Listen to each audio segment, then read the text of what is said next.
So my name is Tanaga Boozer. I am a program advisor for the United States Patent and Trademark Office. And in that role, I work with students and teachers. And I'm here with Terry Guiffre from Mountain View Elementary School. They just won the 2017 FETC STEM Excellence Award. And what we try to do with schools is that we try to integrate intellectual property into the STEM curriculum. And so that's why we're here this weekend celebrating their success. That's awesome. And I'm Terry Guiffre. Thank you. I'm Terry, and I am with Mountain View Elementary School in Haymarket, Virginia. We did just win the STEM Excellence Award. We're very excited. And I'm the instructional technology coach and work with teachers and students integrating technology into the curriculum. That's awesome. Yes. So, before we go any further, congratulations.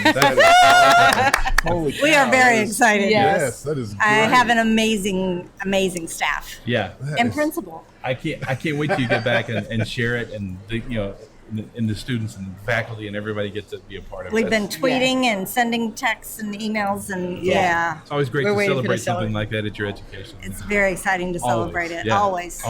Okay, so now give our listeners a synopsis of what we're talking about. Intellectual property. Let us know. Makerspaces. Yeah, makerspaces, STEM, and just so they can kind of get an understanding of it. Yeah. So several years ago, we decided to create a makerspace to give our students more opportunities to expand, be thinking and creating. And we created a makerspace and expanded that into a maker corner and broadcast. And then I went to a maker fair and ran into Tanaga here and thought, if the kids are doing the engineering design process and STEAM integration, we took it one step further, and now they're being inventors and entrepreneurs. Right. And so that's where she comes in. Yeah. And so what we do, we spend a lot of time hanging out with teachers, doing professional development training. The point for us is that we want kids to understand how to conceptualize and visualize actually all of the STEM stuff. STEM, I believe, are tools, the science, technology, engineering, math, tools for creating tangible products. And then if you take it one step further, that means actually protecting those. So it was just a natural marriage for us, a natural fit, because, she was doing amazing things in the classroom with the maker stuff. So the kids had the thing in their hands. Right. And then what we bring is that we then put the protection piece. We actually teach them about patents, how to do patent searches. We actually teach them about trademarks and the whole nine, right? And then at the end of it, they kind of do a little pitch. So what we do actually is we come in, we teach them how to invent, sketch their thing, design their thing, present their thing, search it. And then at the end, we invite their parents and grandparents to come and have a really big gathering, like a type style. Yeah, and ask them about it. Yeah, sure. Presentation. Yeah, absolutely. That's amazing. It is amazing. It's amazing to see it in action with the kids. Yeah, makerspaces are awesome, and that's the way we're moving. This is beautiful. But to take the American concept, absolutely, and put it in there. This is how this country works, and we're going to get you going right now. Yes, you're leaving with this piece of knowledge. Yes. Forget the rest of it. Just the knowledge of how to make it yours and how to protect it and how to, how to use tools absolutely to get there, to build these things. They use high tech and low tech tools, 3D printers and scanners and hammers and nails and drills and all that too. Right. Yes, absolutely.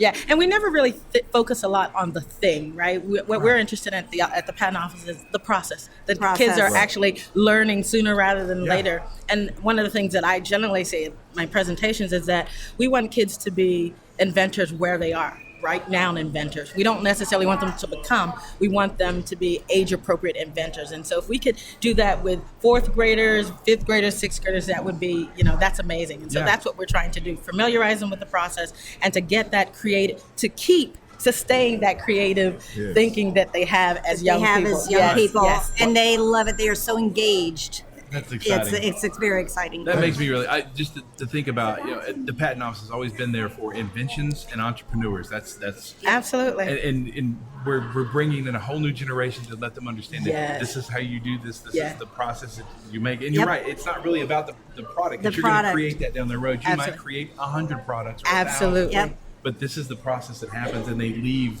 Yes. Secondary, they leave public education knowing that. They need to go through that process, and by the time they collaborate and they design, we have whiteboard tables or collaborative workstations, and they can design it and actually build it. Yes. Yeah. It is so exciting. So one of the things that I thought was actually exciting, I was just mentioning it to Ms. Harrison, Terry's principal, that there was one kid, we're in our third year with the Mountain View now, and in the first year there was a student there, and that group, that team, that cohort, they created what they called an iPhone. And it was kind of interesting because they actually, again, we talk about trademarks, right? Right. And so they called it EYE phone, iPhone, and just like a child, right? But that was a really awesome time to teach about trademarks and Apple and how you have to move and navigate around those kinds of logos and things. And I'm saying, while you have a really cool thing, even though it doesn't do it. You can't do it, even though it's not spelled the same way, Right. it's still iPhone. And guess what Apple's going to do? They may come and knock on your door, send you a letter one day. But it's an awesome program for what we're trying It's to. an awesome process. They have to make their logos. They have to create their jingles or an ad. They have to do that last piece, which is really important, and that's communicate what they've done. Yeah. So we're able to really instill, I think, some really good thoughts about the IP process and integrating it. I think the other thing is context. Generally, I think in the school system, we're talking about these subjects, and then we send the kids off to college and then to graduate school and say, now go do some amazing things and create some things. Right. Well, why? Why aren't Right. we doing it simultaneously? It should be done. Yes. It should help to provide and shape their thinking right Right now. right now, not a future time. So. Well, and it definitely opens up their minds to that whole, the whole idea of, I don't have to wait until I'm 30 before I invent something, and I think that's, as we have learned, as we were educated as kids, and you think of, Alexander Graham Bell and Eli Whitney, they're always pictured of these old guys inventing stuff. I mean, that's the vision you get. And so, unfortunately, that's kind of the vision that we take with us as we go. And this is awesome because it's like, no, you're here right now. You have an idea, and we have the tools available. Guess what? Bam! You can make it. That's the cool part, when they can work with their hands. Yes, exactly. Do that. And you touched on something that I was going to actually ask about as part of the curriculum and the education was, they're learning about intellectual property and trademark and all that kind of stuff. But also the other side, not just their side, but like you brought up the Apple side. Oh, absolutely. You can't make this, or you can't call it this because of these things that already exist. Absolutely. And so I think that's phenomenal that they are not just learning the creative process and how to go through and learning about filing patents and all that, but again, searching the patents, but also, why can't I call it the EYE phone? Oh, absolutely. Right? We are about not just obtaining protection, but actually respecting protection, right? So that's the part of the equation. We wouldn't be doing our jobs if we only told them, encourage them to get protection, but to actually respect other people. That's the whole thing. And I think the PTO is, and I'm not putting in a plug because I work there, but I really do believe, I love what they're doing because they understand that we actually have to work on the pipeline, K-12, right? Yeah. And we spend a lot of time with kid inventors. We spend a lot of time, we always get the question, well, how old do you have to be an inventor? Can you invent at 7 or 8? I can't tell you how many young kid inventors we've met and that we work with, at the office. So I'm very excited to work for an agency that is making the investment. And they have an amazing program. To see the kids in action is phenomenal. Yeah. To see them go through that whole process and invent and then present to everyone. Right. They are so excited. Well, and you're taking the program they offer and combining it with the program you're offering. Obviously, it is phenomenal. Magic. You guys won. Yeah. So, talk about some of that process. Some of the things that happen inside that makerspace that frankly helped you get to where you are. So we created the makerspace. Mm-hmm. We have K-5 teachers that do 2 STEAM integrated projects a year. They go into the makerspace, they schedule it as needed. Kids can do all kinds of things. They do integrated things. They hatch chicks, and we do 3D printing, and they do all kinds of those things. We also have other technology integrations. So we have a broadcast. Yeah. We have a 15-member broadcast crew with a soundboard and visual board, Wi-Fi. We have our own YouTube channel, so you can go out there and watch the news live every morning. Awesome. And the kids run it. Mm-hmm. So there's another integration thing that we have. And then the librarian has a whole maker corner that she has STEM-related activities in STEAM. We have art teachers, all of our teachers, they just integrate the technology, which is awesome. They do coding and Scratch and SketchUp for design. And so that in combination with reaching out to the patent office and reaching out to the University of Mary Washington, it's just...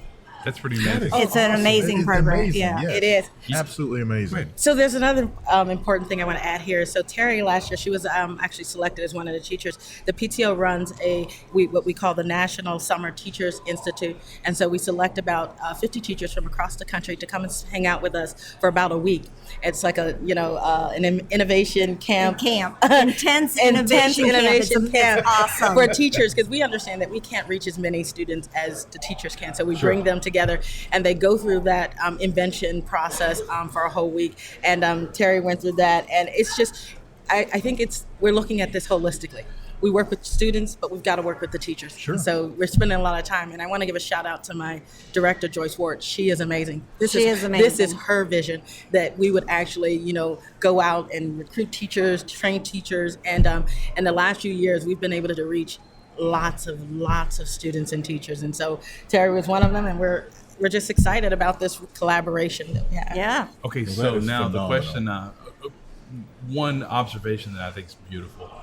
I love the fact that you have broadcasting. You have so many other jobs for students to realize it's not just about creating a product, but there's so many avenues in this whole process that I can be a part of. I could be a lawyer to represent these people. I could, there's so many avenues there. Absolutely. And that's the whole idea behind STEAM and STEM is to let that mind blow up and realize there's a job for me somewhere. There's a role for me somewhere. That's wonderful. We have a counselor that we put up a green screen and they tweet out, the kids come through it and tweet out what they want to be when they grow up, with the backgrounds in it. So there's all different kinds of ways that you can get kids engaged and get them thinking about careers and what other opportunities there might be. And the part that gets overlooked sometimes is the arts, right? And so when we do this process, there's also a kid that may actually do the actual designing, the drawings, the sketches.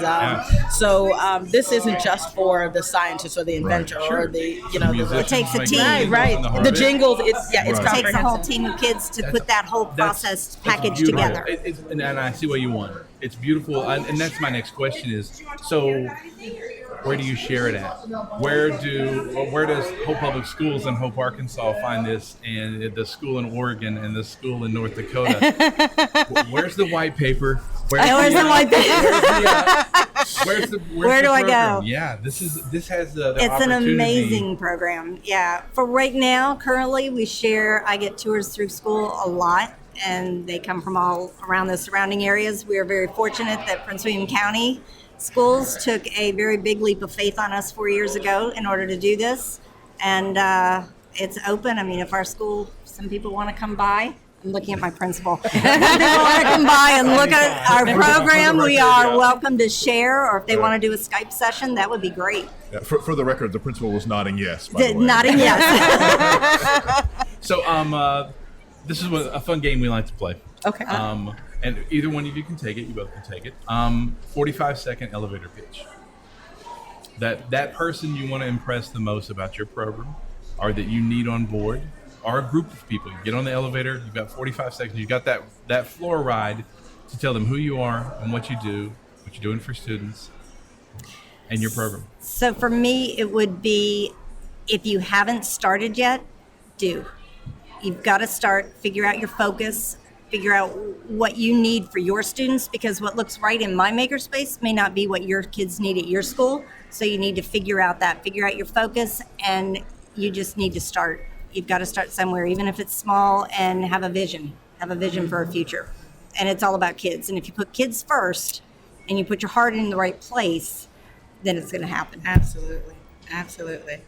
So elevator pitch for me would be what I said earlier, that I am in this to make sure that kids can understand innovation in context, that they're absolutely understanding that science, technology, engineering, and math, that those are tools for innovation, and that innovation is what makes our lives comfortable. And that if we actually teach them as young people and keep them creative along the way, so my ideal thing would be is to have this process in formal education 4th grade, 8th grade, and 12th grade. And when I see that and see superintendents and principals supporting that notion, then that would be my dream come true, having it in formal education at 3 different points throughout their matriculation.